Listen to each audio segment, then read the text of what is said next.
Okay, today I'm going to be cooking a single rib of beef on the barbecue. You can see here, I love these things. Seriously thick steak on the bone, nice lot of fat running through it, and it'll comfortably serve two, and you might even squeeze three adult portions out of one of these.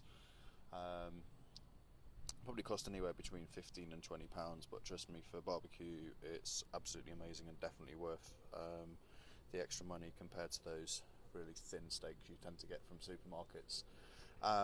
What I've done with this in preparation for the grill is a dry rub. I'm sure a lot of you know the merits of dry rubs and wet rubs, all that sort of stuff.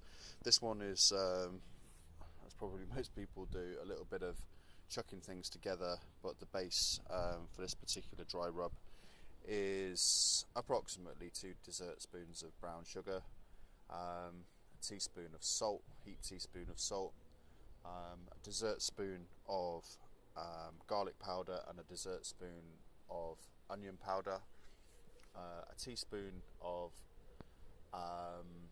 smoked paprika if you can get hold of it. It's probably better to leave it out rather than use the unsmoked paprika, and some crushed chili flakes, and a little pinch of cumin. So I've slapped that on this morning on the steak, just rubbing it into the meat, stick it in the fridge. And what I've done, that recipe I've just kind of read out. Will make more than you need, and what I do is just try and do this this way. Just stick it into an old herb and spice pot, so that you can use it for future recipes. It's totally good in there. But just before I cook, just generally put a bit of more sprinkle of the mixture on top there, and that's good to go. So in the next stage we'll be putting that onto the grill. Okay, so I've got my coals on now. If you've got a height adjustable barbecue, you can see here, this one I've got is you're able to move the heat away or close to the food. You want initially on kind of mid-level, if that makes sense. That the first part of the cooking, and the reason putting the dry rub on, is to really get a char and a crust on the outside of the meat. So you do want it quite hot and close to the meat for the first 5 or 6 minutes or so. So I'm just going to put the bars back on this and then get that steak on. Okay, so I've cleaned up the grill, now ready to put the meat on. Hopefully get that sound we all love. Okay. Avoid the temptation to turn it, move it, do anything with it for the first few minutes. You're trying to get the seal and the char on the meat in this first portion of cooking. Also, this meat, so it's got a decent fat content, and it's not massively fatty because it's very much in the majority of it is meat, but generally find if you have got a barbecue with a lid like this one, you sort of resist the temptation to close the lid because the fat can drip onto the very hot coals, and you'll end up with an inferno on your hands. With the grill open, you can very much keep an eye on the fat and the flames.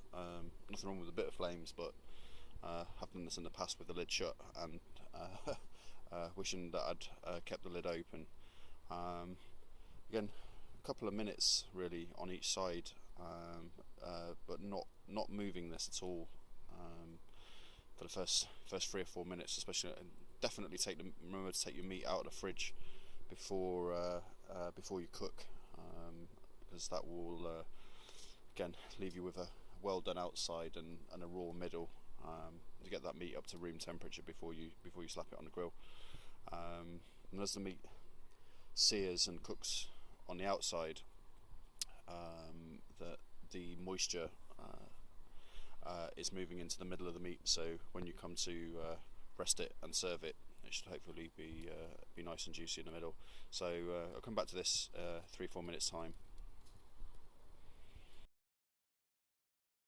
Okay, so this has been cooking for, excuse my video work here guys, it's been cooking for about 4 or 5 minutes and start to see the fat on the coals. That's generally a good sign for getting the first flip in, so I haven't moved it or touched it.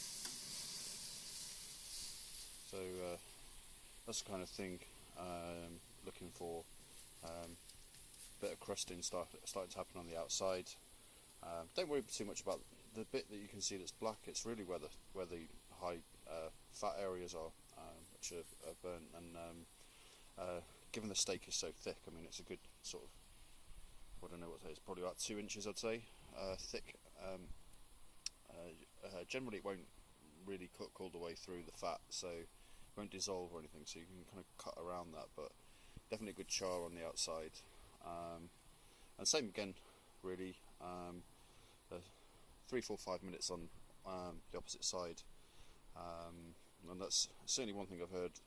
You know, if you continue to like flip your steaks like every minute or so, you're really not getting the cooking process that you want, in that nice sort of crispy and charred outside and the juicy sort of rare, medium rare sort of middle.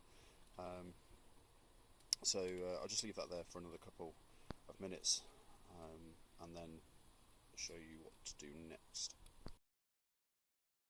Okay, as you can see, it's starting to get lively there. It's generally a good sign that the meat, all the fat's starting to melt, and just going to give this a flip over. So again, don't be worried about the char on the outside. You know, this is all good, giving that barbecue flavour. This is a bone-in piece of meat. You see here, there's a big old, sorry, bad peg on my camera work. Big old bone in there. This bone is your friend. For those of you with a barbecue with a lid, the lid there then starts to almost like a roasting process. I never remember how hot these coals are, but it's 500-600 degrees, something like that. If you've got a lid on your barbecue, now's the time to close it. I've got that meat just to the right hand side of the coals there. You know, it's kicking out. I can't hold my hand there, it's too hot. I'm going to just stick that on the side of the coals, and that bone is going to shield the rest of the meat. If you just leave it on the heat, what you'll find is all the meat that's close to the bone will just be raw, like, and I mean raw, something the dog would enjoy. I like wise on the other side is the band of fat, which again can going to protect the rest of the meat from the heat for a little while. So shut the lid on it, and condensation in my dial, but we'll come back to this. You'll see that the temperature inside there will rise nicely into giving like a semi-oven effect. Sorry, you just said just to finish this particular bit. If you cook this directly on the heat, it'll probably be ready in about 20 minutes, certainly no more than 25. And it's off to the side, cooking, offset cooking. It's really going to get that barbecue taste into the meat, and not hammer at the cooking process. You're not whacking the meat with a direct 500-600 degree heat from the coals. Don't worry that, oh, it's not on the heat, it's not going to cook. You really don't need to worry about that, because you're going to need to kind of leave it. I usually do sort of 10 minutes off the heat, flip it over another 10 minutes, 20, so the total cooking time, so when the first phase and the second phase complete, it'd sort of be half an hour. So shut the lid again.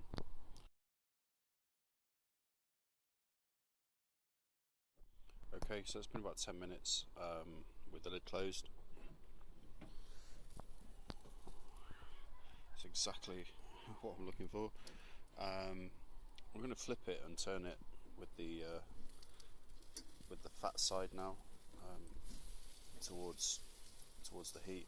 I've got a string on here. Take that off.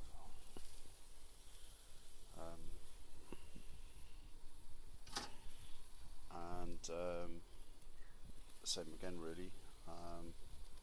10 minutes with the lid closed, and then on to the sort of final bits and bobs.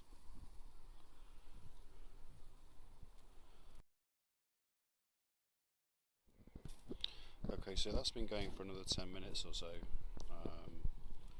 off the heat.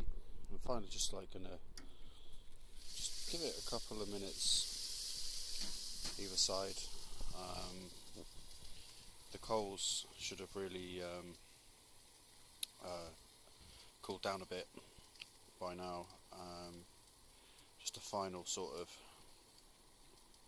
cook everything off, brown everything up, and then into foil and a rest for a good 10 minutes or so.